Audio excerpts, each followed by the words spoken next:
Welcome back, everybody, to another deep dive. This time we're getting into urban economics and social mobility, Oh, fun. using some fascinating research by economist Thomas Sowell. Yeah, this should be interesting. It's gonna be really a fascinating look at how cities actually work. Yeah. You know, from like traffic jams to housing costs and everything in between. All right. And it kind of like zoom out to see how all that connects to like whether people rise or fall in society. Mm, You know, the whole social mobility question. yeah, very much in the news lately. So Yeah, absolutely. should be good. Yeah. So, A lot of people are worried about that. yeah, so to kind of set the stage, like what's the fundamental idea Yeah. that Sowell is exploring in this section of his book? Well, he points out that cities often defy common sense. Oh, okay. You know, things that seem like they should work sometimes backfire spectacularly. I gotcha. Like what? So we're going to be looking at some of those examples.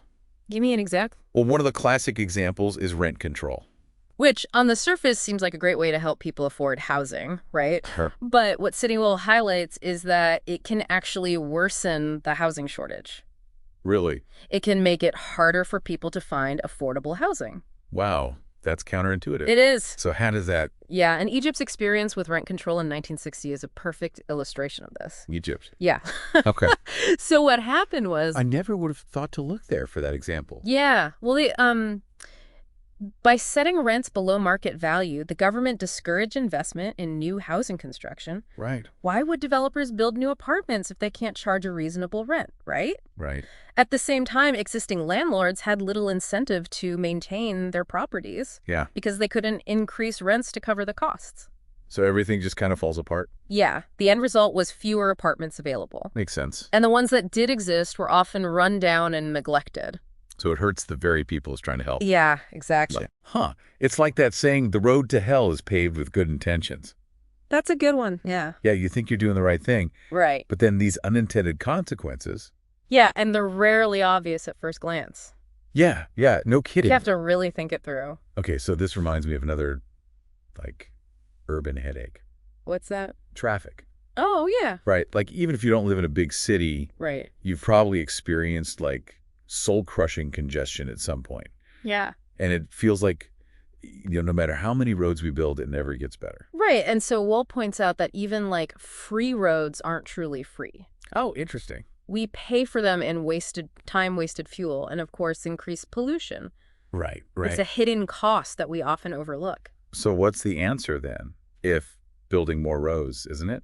Well, there's this system called congestion pricing. I've heard of that. Yeah. Like making people pay to drive? Yeah, it involves charging drivers a fee to use the most crowded roads during peak hours. Who wants that? I know it sounds counterintuitive, but Yeah. it's been surprisingly successful in cities like Singapore and Stockholm. Did it really work? Yeah, they saw a significant decrease in traffic. Even though Even though their populations and the number of cars on the road continued to grow. Get out. Yeah, drivers had a financial incentive to carpool, use public transportation, Right. or adjust their travel times to avoid the fees. Ah. And because congestion decreased, everyone benefited from shorter commute times, Wow. reduced pollution. So sometimes making something more expensive can actually make it better. Yeah, sometimes. That's wild. It highlights the importance of looking beyond simplistic solutions, Right. understanding the complex dynamics at play. Yeah, that's a good point. Yeah. Okay, well, speaking of complex dynamics, let's talk about urban sprawl. Okay. You know, it often gets demonized as this, like, environmental disaster. Right. But is it always a bad thing? Well, it's important to understand what urban sprawl actually means. It's not just about people moving to the suburbs. Okay. It's also about jobs moving there, too. Interesting. And this isn't a new phenomenon either. Oh, really? So Sowell points out that this trend was already evident in the early 20th century. So it's not just white picket fences and manicured lawns. Yeah. Businesses are heading out to the suburbs, too. Exactly. But what about the environmental impact? Mm-hmm. Don't people end up driving further and polluting more? That's a common assumption, but the data doesn't necessarily support it. Really? Yeah, in many cases, people's commutes haven't actually gotten longer with suburbanization. And in some instances, they might even be shorter than they were before. Wow, so the classic image of like endless suburbs sprawling outwards and forcing everyone into these long car commutes Right. might be a little bit of an exaggeration. It seems that way. Interesting. Yeah, it's important to examine the nuances of these issues, Right. rather than relying on simplistic narratives. Gotcha. Okay. For example, think about those open space policies that are designed to combat sprawl. Sure. On the surface, they sound great. Yeah, who doesn't love parks? Who doesn't want more parks and green spaces? Exactly. But they can have some unintended consequences as well. Oh, like what? Well, one maybe issue is that they can end up driving up housing costs, Really? which effectively excludes people of modest means. Sure. So, in a way, they contribute to creating these exclusive enclaves for the wealthy, Oh, interesting. which further exacerbates social divisions. So it's not really about, like, quote unquote, saving the environment Right. as much as it is about, like, who gets to live in these desirable areas. It's a complex issue with both positive and negative aspects. Right. It highlights the need for a nuanced understanding of the trade-offs involved. Yeah, for sure. For sure. But, that raises another crucial question. What's that? If we're pricing people out of certain areas, are we really creating a level playing field? That's a great point. And the perfect segue to the second part of our deep dive. For shoes. Social mobility. Yeah. We often hear about the American dream, Right. this idea that anyone can climb the economic ladder Mm-hmm. with hard work and determination. Yep. But is that really true? That's a big question. Do we all have the same chances in life? And Sowell doesn't shy away from tackling it. What does he say? He argues that assuming everyone has the same chances is actually a huge fallacy. Interesting. I'm already sensing this is going to be a myth-busting conversation. Yeah. So what's a specific example? Well, let's talk about income statistics. Okay. You often hear the alarming statistic that household income in the U.S. only rose 6% from 1969 to 1996. Yeah, that's a pretty dismal figure. Right. It makes it sound like a lot of people were stuck in a rut. Yeah. But here's the thing. The statistic is incredibly misleading. How so? It doesn't take into account changes in household size. Wait, how does household size matter? It matters a lot. The average household was actually shrinking during that time period. Oh, interesting. Think about it, more single-person households, for example, Oh, yeah. would naturally lead to lower average household income. Oh, I see. So it's not that people weren't making more money, it's just that households were getting smaller. Gotcha. So it skews the numbers. Exactly. And when you look at per capita income, that is income per person, the picture changes drastically. Okay. During that same time period, per capita income actually jumped 51%. Whoa. That's a huge difference. That's a huge difference. I can't believe that misleading statistic about household income gets repeated so often. It just goes to show how important it is to dig deeper. Yeah. Look at the whole picture, Absolutely. I'm with you on that. especially when it comes to economic data. So if the story about stagnant household income is a myth, Yeah. what about the often repeated claim that the middle class is vanishing? That's another myth that needs to be debunked. Okay. The middle class isn't disappearing, it's actually moving up the income ladder. Okay. Imagine you have a ladder, and everyone starts climbing. Mm-hmm. There will naturally be fewer people on the middle rungs. Right. But that doesn't mean they've vanished. Right. They're just higher up. That's a great analogy. Yeah, it's so simple. It perfectly illustrates the point. Yeah, it's just a matter of perspective. So we need to be careful about how we interpret these economic indicators, Right. especially when they're being used to paint a gloomy picture of society. Absolutely. There's often more to the story than meets the eye. Okay, so we've busted a couple of myths about income and the middle class. Right. But let's get back to social mobility. Okay.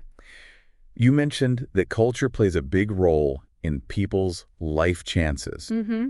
What do you mean by that? Well, it's not just about external factors like discrimination or poverty. Okay.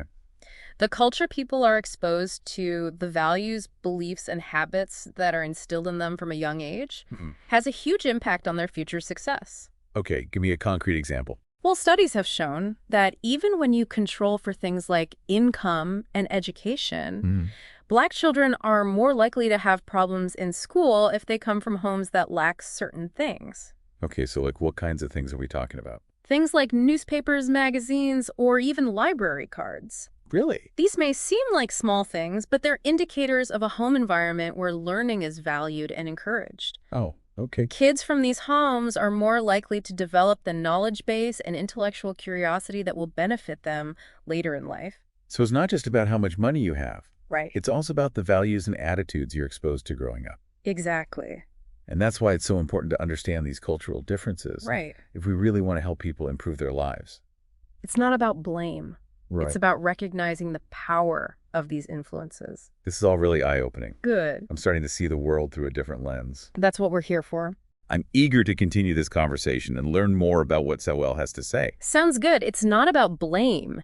It's about recognizing the power of these influences. And it sounds like Sowell is pushing back against this tendency to just blame, like, quote-unquote, society Yeah, for everything. right. He's saying we need to look deeper and acknowledge the role of, like, individual choices and cultural values. Exactly. And that brings us to another crucial point. Sowell makes the importance of understanding incentives. Okay, I'm intrigued. How do incentives fit into all of this? It sounds a little dry, but I Yeah. think we can make it interesting. I trust you. Think of it this way. Incentives are like invisible forces that shape our behavior. Okay. If you want to encourage a particular behavior, you need to create incentives that make that behavior more appealing. Sure. On the flip side, if you want to discourage something, you create disincentives Right. that make it less attractive. Okay, that makes sense. But how does this apply to something as complex as social mobility? In countless ways. Take welfare programs, for example. Okay. They're designed to help people in need, which is a noble goal. Sure. But Sowell points out that if these programs aren't carefully designed, they can unintentionally create disincentives to work. Oh, I see what you mean. Right. If someone can receive more benefits by not working than by working, Right. it might make them less inclined to seek employment. Exactly. Why work when you can get paid to stay home? Right. And it's not about judging anyone's choices. Yeah. It's about understanding how people respond to incentives. Right. So the challenge for policymakers is to find that sweet spot, a balance between providing a safety net for those who truly need it, Right. while also encouraging self-sufficiency and a desire to work. So it's not just about throwing money at problems, but about creating a system that actually helps people become independent and improve their lives in a sustainable way. Exactly. Seems like a delicate balancing act. It is, and this is just one example of how incentives play a role in social mobility. Right. Think about education. Okay. If students aren't incentivized to learn and achieve, they're less likely to put in the effort needed to succeed. Makes sense. Or consider entrepreneurship. Okay. If the risks outweigh the potential rewards, people will be less likely to start businesses, Right. which ultimately stifles innovation and economic growth. Wow, I'm starting to see how incentives are like woven into the very fabric of our society and how they can either propel people forward or hold them back. It's like an invisible hand guiding our actions. Yeah, this is definitely making me think differently about the world. Good. And it's important to remember that these incentives aren't always financial, Right. right? They can be social, emotional, or even cultural. Exactly. That's a great point. We're not just talking about dollars and cents here. Mhm. It's about the whole range of motivations that drive human behavior. Right. But I have to admit, sometimes it feels like certain groups face more obstacles than others, no matter how hard they try. Yeah. Is it really possible to overcome those systemic barriers? That's a tough question. Yeah. And it brings us to another fascinating insight from Sowell's work, the fallacy of assuming that all differences in outcomes are due to discrimination. Okay, let's dive into that. It's a sensitive topic, but a crucial one to discuss. Yeah. Especially if we want to understand social mobility. Absolutely. Now, it's undeniable that discrimination exists. Sure. And that it can have a devastating impact on individuals and entire communities. Of course. But to assume that all disparities between groups are solely due to discrimination Right. is a dangerous oversimplification. So what are some of the other factors that might contribute to these differences in outcomes? Well, we've already discussed culture, Right. and that's a huge one. Yeah. But there are also things like age, experience, education, risk tolerance, and even personal choices. Right. All of these things can influence a person's trajectory in life. Can you give me a specific example? Sure. Think about the gender pay gap, Right. which is often cited as evidence of discrimination against women. Yeah. While that's certainly part of the equation, it's not the whole story. Right. Often when people talk about the pay gap, they're making gross comparisons between men's and women's earnings Right. without considering other factors. What kind of factors are we talking about? Things like the types of careers people choose, Yeah. the number of hours they work, the years of experience they have, or whether they've taken time off for family responsibilities. Right. All things that could legitimately impact someone's income, Exactly. regardless of gender. All of these things can significantly affect earnings. So you're saying that if you compare men and women who have made similar choices in terms of their careers, their work hours, and their family responsibilities. Right. The pay gap shrinks. That's exactly what many studies have shown. In fact, some research has even found that for certain age groups and occupations, women actually earn more than men. Wow, that's really surprising.